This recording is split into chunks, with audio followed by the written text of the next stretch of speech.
Assalamualaikum warahmatullahi taala wabarakatuh. Alhamdulillahi rabbil alamin. Wassalatu wassalamu ala asyrafil anbiya'i wal mursalin Sayyidina Muhammadin wa ala alihi wa sahbihi ajma'in. Subhanaka la ilma lana illa ma 'allamtana innaka antal alimul hakim. ولا حول ولا قوة إلا بالله العلي العظيم.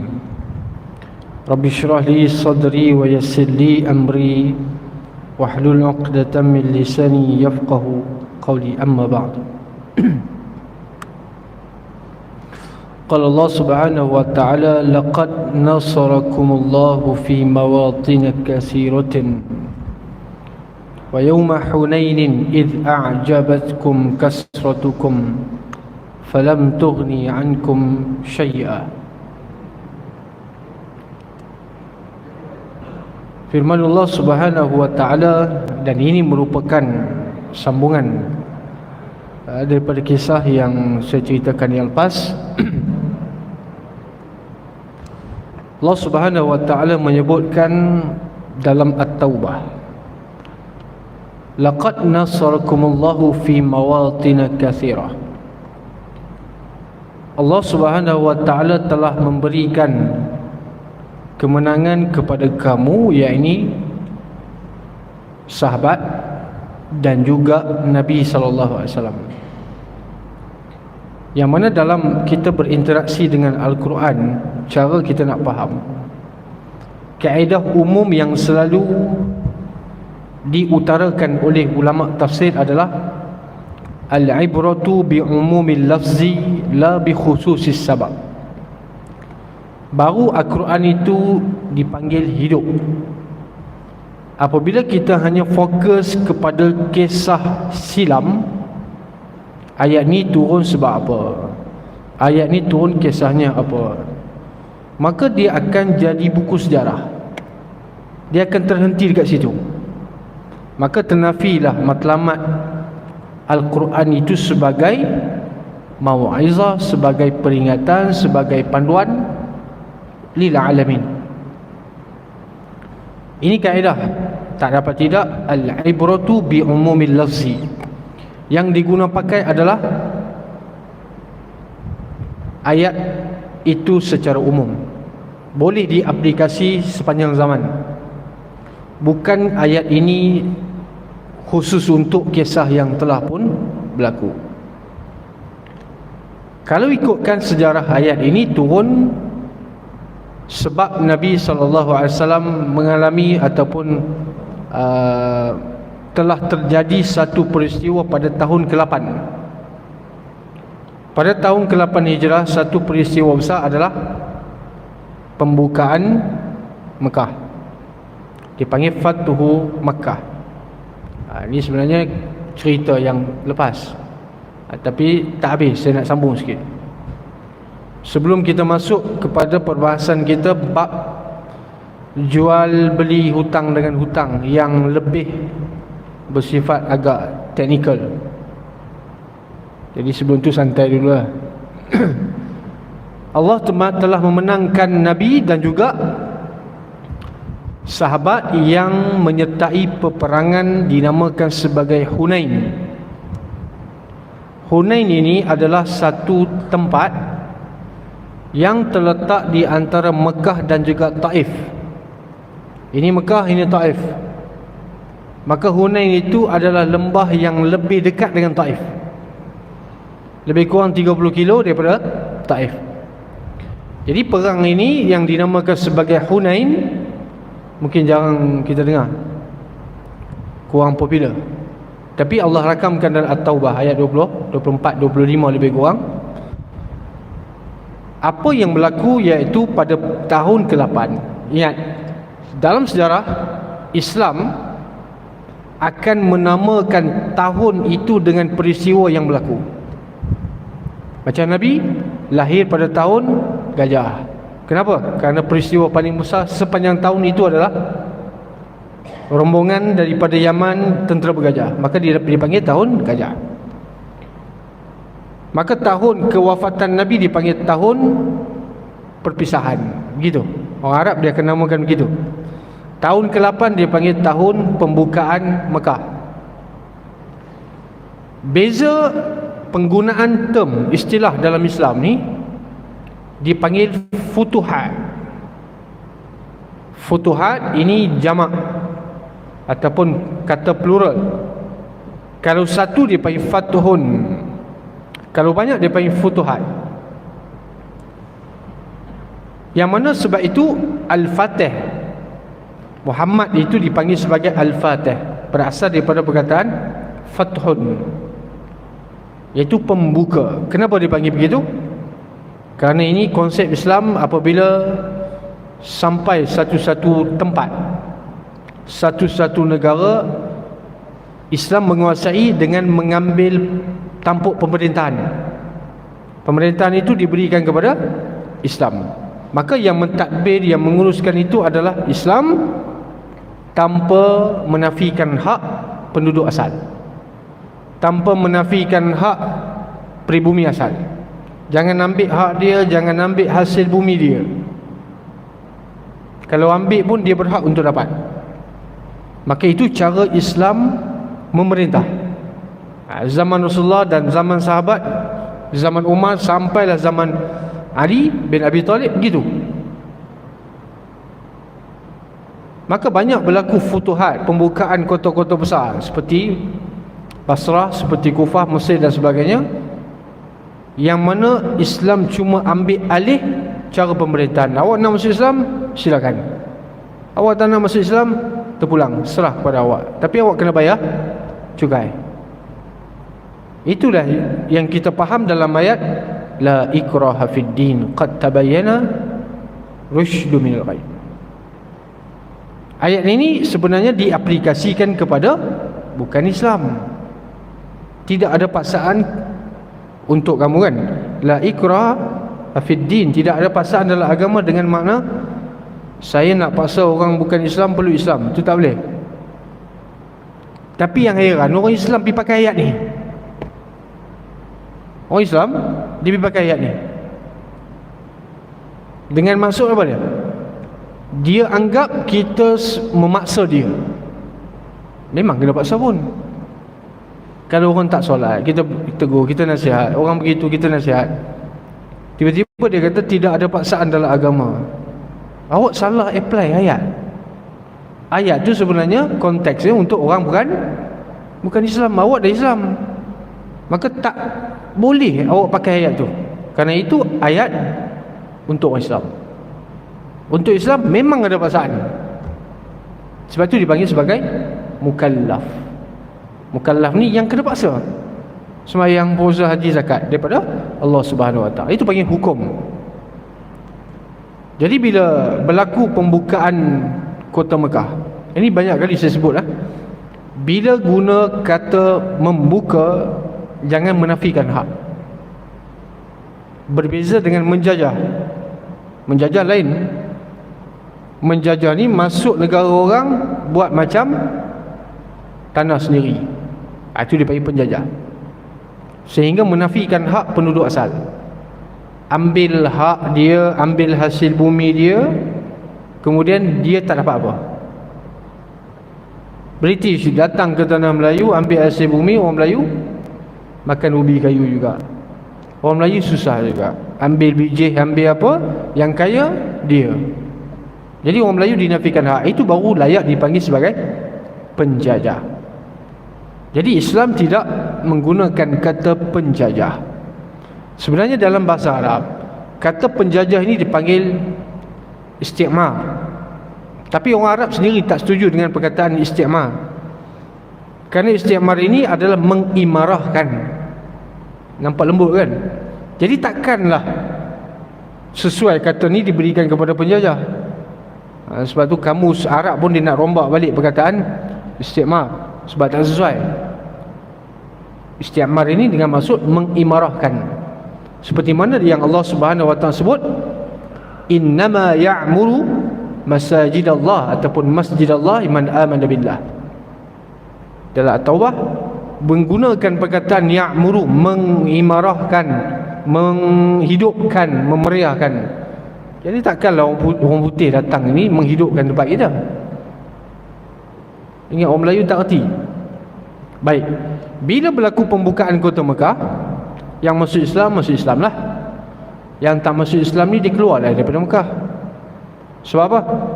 Sebab tak boleh lagi bukan Islam berada di Mekah pada tahun ke-8. Kena keluar. Dan yang keluar ni bukan keluar saja. Mereka keluar bentuk satu pasukan lain. Mereka keluar bentuk satu pasukan lain untuk menyerang Nabi. Pasukan Nabi yang datang daripada Madinah pada tahun pembukaan kota Mekah 10,000. Kemudian penduduk Mekah beriman 2,000, jadi 12,000. Yang tak beriman dia keluar daripada Mekah. Dia bentuk satu pasukan lain yang terdiri daripada dua kelompok, dua suku terbesar, iaitu Bani Saqif dan juga Bani Hawazin. Bani Saqif ni antara suku-suku Arab ni banyak. Arab ni dia banyak suku, banyak puak. Dan yang paling last sekali beriman dengan Nabi SAW adalah Bani Saqif. Ini adalah suku yang paling last, tahun ke-9 baru dia beriman dengan Nabi. Bani Saqif ni adalah penduduk asal Taif. Dua suku terbesar, Bani Saqif dan Hawazin, mereka bercadang untuk berperang di satu tempat yang bernama Hunain. Jadi bila berlaku peristiwa tersebut, Nabi yang memimpin 12,000 orang siap untuk berperang dengan pasukan yang ingin memberontak. Bila mereka keluar, bukan keluar saja, keluar dengan cara nak tuntut balas. Tak puas hati nak balas dendam balik. Tapi pasukan mereka sikit, pasukan dipimpin Nabi 12,000. Tiba-tiba ada suara yang sumbang lah, kita kata suara sumbang. Yang mana dalam kelompok Islam ada seorang ni, dia kata lan nughlibal yawma min qillatin. Hari ni kita pasti menang, kita ramai. Lalu Allah turunkan ayat iz a'jabatkum kasratukum falam tughni ankum syai'a, sebagai teguran kepada orang Islam, jangan kamu rasa bilangan kamu banyak kamu boleh menang. Yang bagi menang bukan angka yang banyak. Bukti dia yang berlaku dalam Badar 300 lebih, tapi menang sikit kan. Walaqad nasarakumullahu bi badrin wa antum azillah. Azillah ni qalilah, sedikit, tapi boleh menang. Tak semestinya sikit kalah, banyak menang. Itu sebenarnya teguran yang Allah Subhanahu Wa Taala hendak bagi, supaya orang Islam ni bergantung kepada Allah, bukan bergantung kepada bilangan, bukan kepada angka. Angka itu tidak menjaminkan apa-apa, tidak memberikan kesan apa-apa. Sebab tu orang Islam kalau percaya kepada angka ni masalah. Orang biarlah orang bukan Islam kan, naik lift nombor 4 tak ada, 3A. 1, 2 tingkat 1, tingkat 2, 3, 3A. Nombor 4 tak ada, 4 ni mati dah, malang. Ni biarlah orang bukan Islam sajalah percaya kepada nombor. Jadi itu sebagai teguran kepada Nabi dan juga kepada sahabat, yang mana pasukan Rasulullah ni 12,000 ada bentuk dua pasukan lah. 12,000 ni bagi dua. Pasukan di hadapan dipimpin oleh Khalid Al-Walid, dan pasukan di belakang dipimpin oleh Nabi sendiri. Yang pasukan di hadapan dipimpin oleh Khalid diserang bertubi-tubi oleh pasukan Bani Hawazin. Mereka ni dipanggil sebagai rumah, bukan rumah, rumatun, pemanah yang handal. Duduk atas bukit panah. Jadi menyebabkan pasukan Islam ni yang di hadapan lari bertempiaran, sehingga Allah Subhanahu Wa Taala mengatakan hatta daqat alaihim al-ardu, sehingga bumi ini terasa terlalu sempit. Sebab apa? Lari bertempiaran. Bima rahubat, dengan sebab apa? Terlalu bersesak-sesak cari ruang. Padahal bumi ini luas, tapi Allah gambarkan mereka lari bertempiaran itu seolah-olah tak cukup tanah. Tapi Nabi SAW, Nabi tak lari. Sehingga Nabi kata, ya ma'syaral ansar, ya ashabus syajarah. Nabi panggil orang-orang yang tunggu bersama dengan Nabi, lebih kurang 100 orang. Yang 12,000 tadi tinggal 100 lari weh. 100 orang tapi menang. Yang ni Allah kata, wa anzalallahu sakinatahu ala rasulihi wa ala almu'minin. Allah turunkan bagi ketenangan kepada Nabi dan juga pada orang mukmin. Lebih kurang 100 orang berhadapan dengan pasukan musuh dan akhirnya menang. Bila menang, ini menunjukkan apa? Apa mesej yang Allah nak sampaikan? Angka tak menjamin apa-apa. Kalau Allah tak berikan kemenangan, banyak pun tak ada guna. Dan kalau Allah berikan kemenangan, sikit pun boleh menang. Bila menang, balik.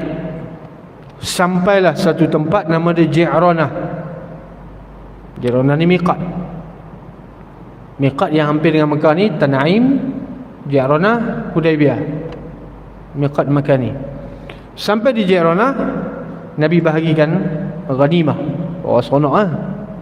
Bagi ghanimah, bagi harta yang diperoleh daripada perang.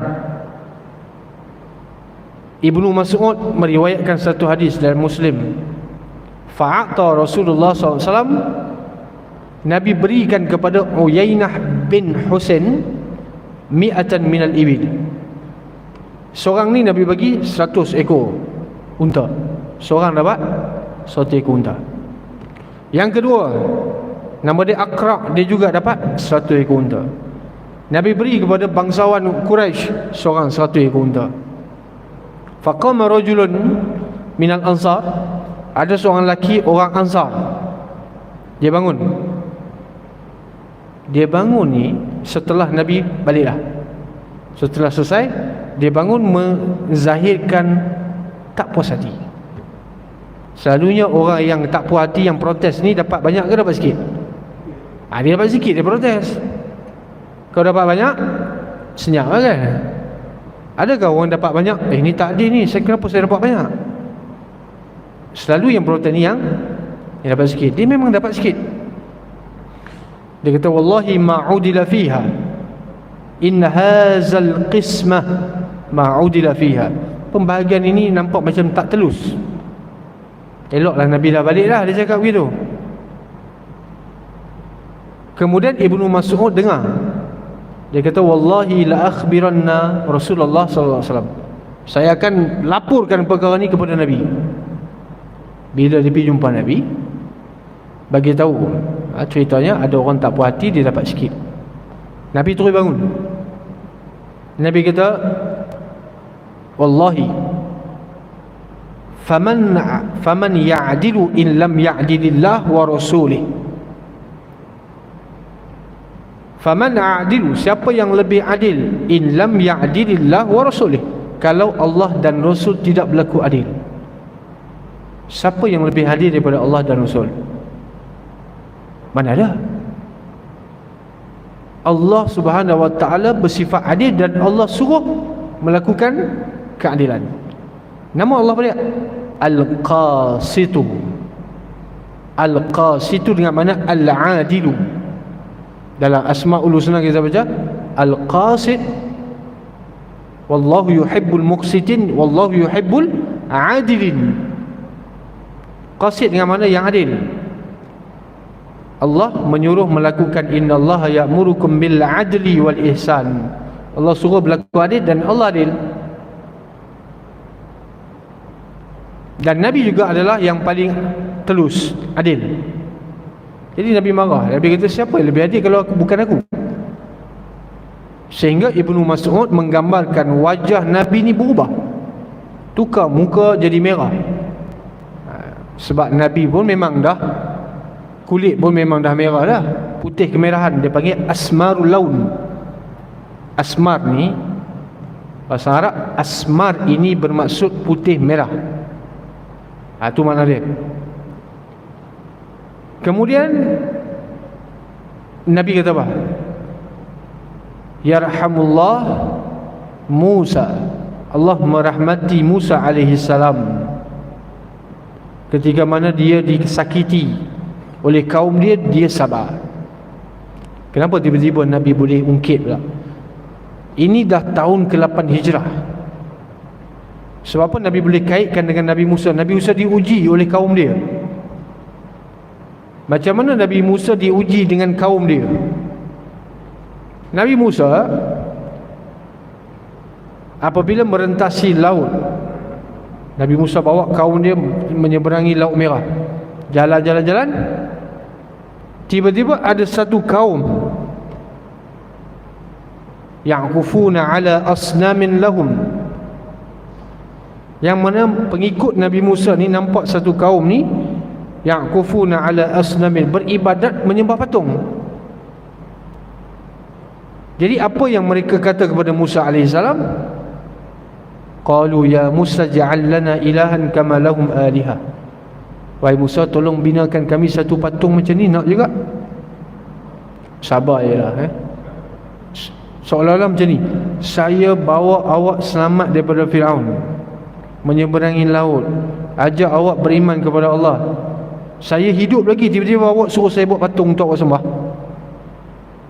Sabar je lah Itu ujian Nabi Musa. Maka yang berlaku kepada Nabi, ini dah tahun ke-8 Hijrah, masih ada yang tak faham lagi apa yang Nabi buat. Bukan baru masuk Islam. Kalau baru masuk Islam tak apa. Macam mana? Dalam peristiwa solat Jumaat, ni tak baca bab hutang ni dah. Dalam peristiwa solat Jumaat yang kedua, bila sedang khutbah, Nabi sedang khutbah. Ini sebab turun ayat wa iza ra'au tijaratan aw lahwan infaddu ilaiha wa tarakuka qa'ima. Hadis Jabir bin Abdullah. Sedang Nabi khutbah, tiba-tiba datang satu rombongan daripada Syam. Mereka datang ni untuk berjual, berniaga di Madinah. Tapi timing dia sampai waktu sedang khutbah. Dan mereka datang dengan membunyikan kompang, bunyi gendang. Biasalah macam orang jual ikan kat kampung, jual barang apa, dia bunyilah picit horn ke apa ke, itu menandakan barang dah sampai. Kebetulan Madinah harga barang naik. Seperti hadis Anas mengatakan apa? Harga barang zaman Rasulullah satu ketika naik. Bila barang tinggi, barang harga naik, barang yang datang daripada luar ditawarkan dengan lebih murah. Orang nak beli yang lokal kan, nak beli yang luar punya? Beli yang luar lah, sebab luar lebih murah. Jadi timing mereka sampai itu adalah khutbah Jumaat. Keluar habis lari beli barang, sedang Nabi sedang khutbah Jumaat. Apa perasaan? Nak tahu perasaan, kena duduk depan dulu lah. Saya sedang kuliah, tiba-tiba semua lari keluar. Macam mana? Macam itulah rasa dia. Bila mereka keluar, infaddu ilaiha wa tarakuka qa'ima, mereka meninggalkan kamu wahai Muhammad sedang khutbah. Yang tinggal 12 orang saja. 12 orang ni antaranya termasuk sahabat 4 tu lah.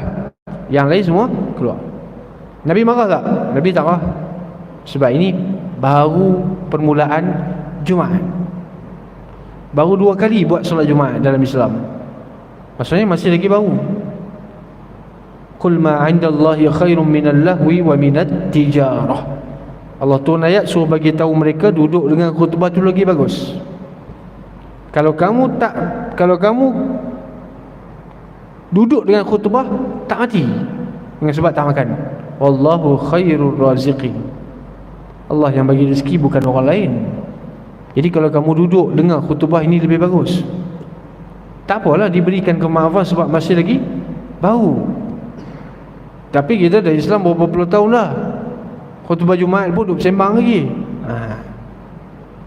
Khutbah Jumaat pun duk sembang lagi, main phone lagi. Time khutbah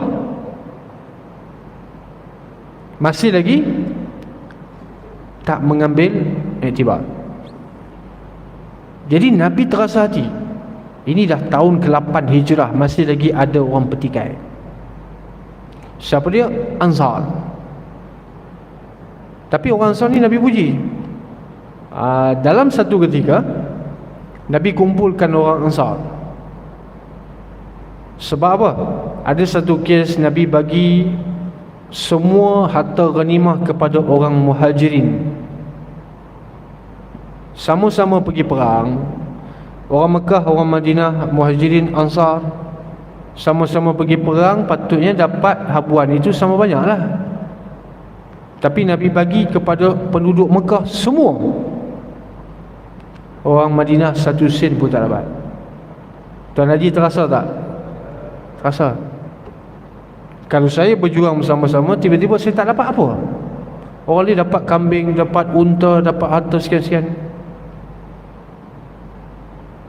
Bila begitu, adalah suara-suara di kalangan Ansar ni yang bunyi, Nabi bagi dekat orang kampung dia ya. Sebab Nabi orang Mekah, asal Mekah, Nabi bagi kepada orang Mekah. Lepas tu berita itu sampai kepada Nabi. Bila sampai kepada Nabi, Nabi nak selesaikan masalah ni lah. Sebab takut berpanjangan, takut jadi buah mulut tak sedap. Nabi kumpulkan semua orang Ansar.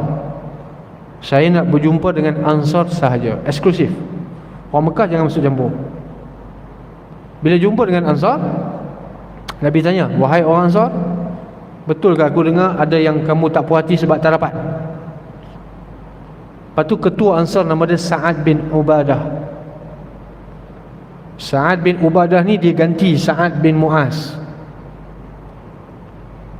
Dia beginilah, sahabat Nabi ni nama Sa'ad ni banyak, tapi yang popular Sa'ad bin Abi Waqqas.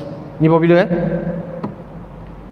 Sa'ad bin Ubadah ketua Khazraj, Sa'ad bin Mu'az ketua Aus.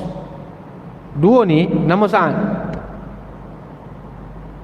Tapi Sa'ad bin Mu'az ini dah meninggal dalam peristiwa perang Bani Quraizah dengan Yahudi, yang Nabi kata Arash bergoncang dengan sebab matinya Sa'ad. Ini Sa'ad bin Mu'az yang dah mati dah tu, pemimpin Aus.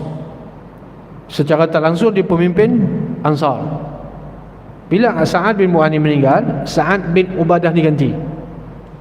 Bila Nabi tanya, betul ke saya dengar ada suara-suara yang tak puas hati di kalangan kamu yang tak dapat harta ghanimah? Sa'ad bin Mu'az, Sa'ad bin Ubadah dia kata, Rasulullah, kami yang senior-senior ni tak protes. Kami okey, kami akui saja. Kami yang tua-tua ni, yang senior ni, kami beriman. Tak dapat pun kami tak kecil hati. Tapi yang bunyi ni, yang muda-muda ni, yang junior-junior ni di kalangan Ansar ni, pergi perang tapi tak dapat, ini yang bising ke belakang. Lepas tu Nabi kata apa?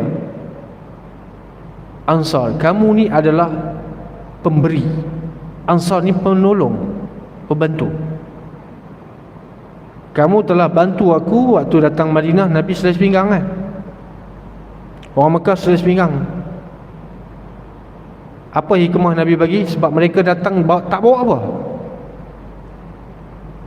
Jadi orang Mekah yang datang ke Madinah tu, kalau yang miskin tu dia tak terasa sangat. Kalau dia datang selai sepinggang pun dia tak terasa.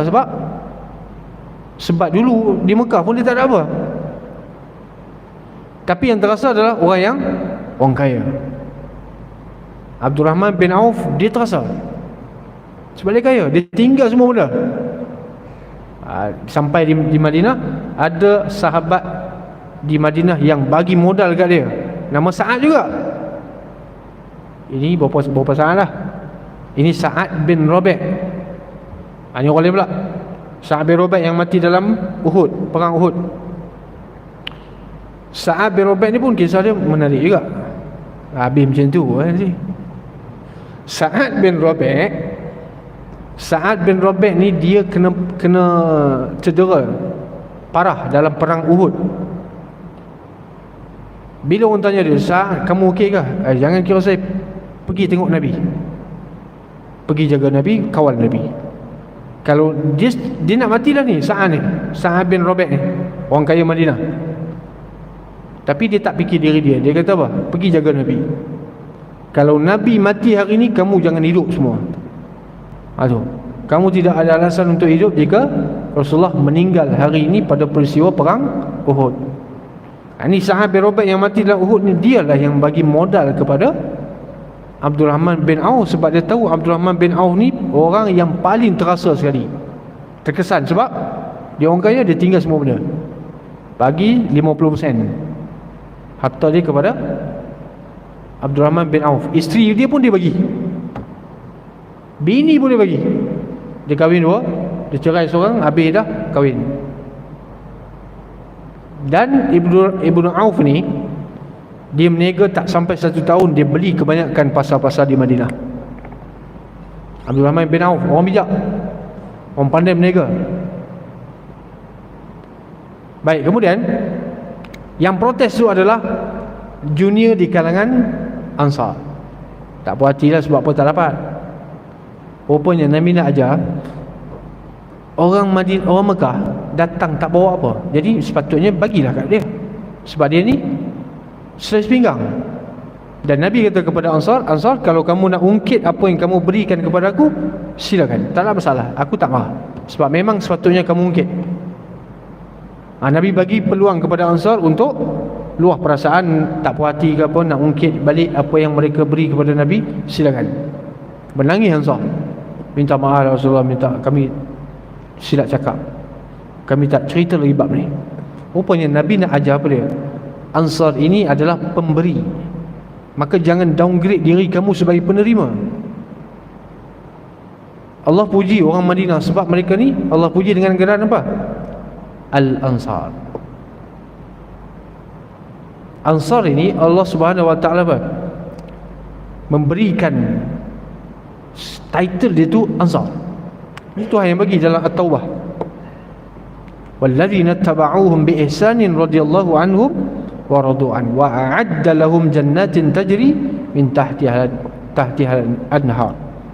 Jadi gelaran as-sabiquna al-awwaluna minal muhajirin wal ansar, kamu sebagai pemberi. Maka kalau kamu jadi penerima ni, kamu downgrade diri kamu. Maka Nabi nak kekalkan Ansar ini sentiasa kena menjadi pemberi,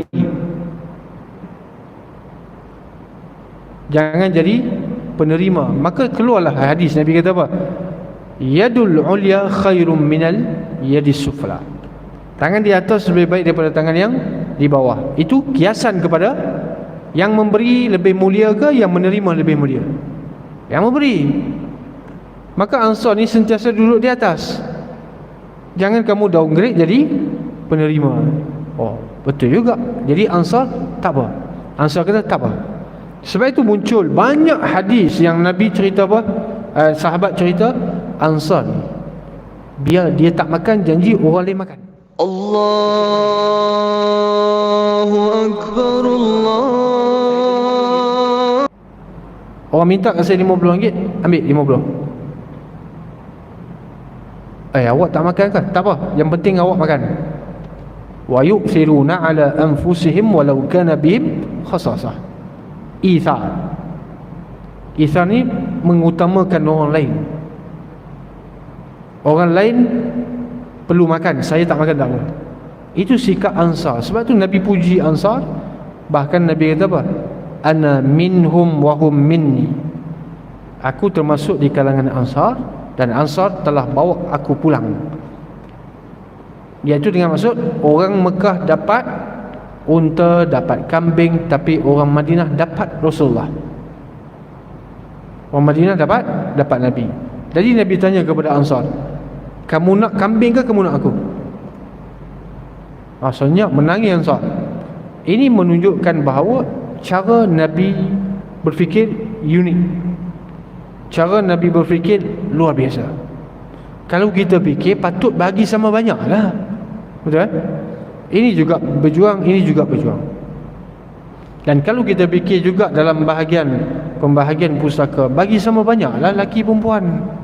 Apa sebab lelaki dapat lebih, perempuan dapat kurang? Wali zakari mislu hazil unsayain. Kenapa jadi begitu? Kalau fikir kena bagi sama banyak. Tak, tapi Allah Subhanahu Wa Taala, kalau kita nak katakanlah cara Allah berfikir, tapi tak boleh nak kata begitu. Sebab takkan Allah fikir kan? Ni bahasa mudah nak bagi faham. Seolah-olah cara itu berbeza dengan cara kita fikir. Itu dia panggil sunnatullah. Lain.